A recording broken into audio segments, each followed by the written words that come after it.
Pernahkah Anda membayangkan sebuah hadiah bisa menjadi awal dari korupsi? Pastinya, semua orang pernah menerima hadiah. Di saat momen-momen tertentu, hadiah menjadi sesuatu hal yang penting untuk menyenangkan orang lain. Tetapi ada juga hadiah-hadiah yang dilarang. Sekarang, mari kita lihat. Definisi gratifikasi. Dalam perspektif hukum, definisi gratifikasi adalah pemberian dalam arti luas yang meliputi pemberian uang, barang, rabat atau diskon, komisi, pinjaman tanpa bunga, pengobatan cuma-cuma, perjalanan wisata, fasilitas penginapan, tiket perjalanan, dan fasilitas lainnya. Gratifikasi tersebut baik yang diterima di dalam negeri maupun di luar negeri, dan yang dilakukan dengan menggunakan sarana elektronik atau tanpa sarana elektronik. Semua pemberian ini dikatakan gratifikasi jika penerimanya adalah pegawai negeri atau penyelenggara negara. Bagaimana gratifikasi ini menjadi awal dari korupsi? Pegawai negeri atau penyelenggara negara terkadang menerima pemberian atau hadiah dari rekanan, teman, kenalan yang terdapat konflik kepentingan, baik pada saat pelayanan, terhadap kepentingan publik, ataupun karena melihat kedudukan atau kewenangan yang melekat pada jabatan. Untuk itulah, diatur peraturan terkait gratifikasi.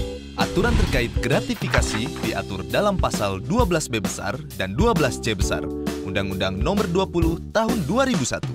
Pasal gratifikasi berfungsi untuk mencegah pegawai negeri atau penyelenggara negara menerima gratifikasi yang dianggap suap. Pengaturan ini dibutuhkan untuk menghilangkan munculnya potensi konflik kepentingan akibat penerimaan gratifikasi dan membangun budaya transparansi, akuntabilitas, dan integritas. Mungkin kita sebagai masyarakat juga belum memahami apa saja unsur-unsur pasal gratifikasi. Lalu, apa sajakah unsur yang terdapat dalam pasal 12B besar dan 12C besar? Adanya penerimaan gratifikasi. Penerima gratifikasi adalah pegawai negeri dan penyelenggara negara. Pegawai negeri yang dimaksud adalah pegawai negeri sebagaimana dimaksud dalam Undang-Undang Kepegawaian atau aparatur sipil negara. Pegawai negeri sebagaimana dimaksud dalam Pasal 92 KUHP, pemangku jabatan atau amtenar. Orang yang menerima gaji atau upah dari keuangan negara atau pejabat di pusat maupun di daerah. Orang yang menerima gaji atau upah dari suatu korporasi yang menerima bantuan dari keuangan negara atau daerah. Orang yang menerima gaji atau upah dari korporasi lain yang mempergunakan modal atau fasilitas dari negara atau masyarakat.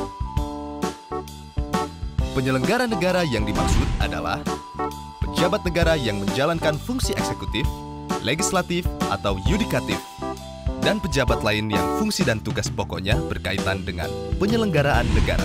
Gratifikasi yang dianggap suap. Gratifikasi diperoleh dari pihak yang berhubungan jabatan dengan penerima, dan penerimaan gratifikasi tersebut bertentangan dengan kewajiban atau tugas penerima. Gratifikasi yang diterima tersebut tidak dilaporkan kepada KPK dalam jangka waktu 30 hari kerja sejak tanggal gratifikasi diterima. Bagaimana pembuktian penerimaan gratifikasi di pengadilan? Misalnya, pejabat negara menerima gratifikasi yang nilainya 10 juta rupiah atau lebih. Maka, pembuktian gratifikasi tersebut bukan merupakan suap dilakukan oleh penerima gratifikasi. Yang berikutnya, pejabat negara menerima gratifikasi yang nilainya kurang dari 10 juta, maka pembuktian gratifikasi dianggap suap dilakukan oleh penuntut umum. Lalu, apakah ada sanksi untuk penerima gratifikasi? Jawabannya, ya. Menurut pasal 12B besar ayat 2 Undang-Undang Nomor 20 Tahun 2001, pidana bagi pegawai negeri atau penyelenggara negara adalah pidana penjara paling singkat 4 tahun, paling lama 20 tahun, atau pidana penjara seumur hidup, dan pidana denda paling sedikit 200 juta rupiah, dan paling banyak 1 miliar rupiah. Mungkin semua orang belum sepenuhnya sadar bahwa dari penerimaan gratifikasi bisa berakibat fatal.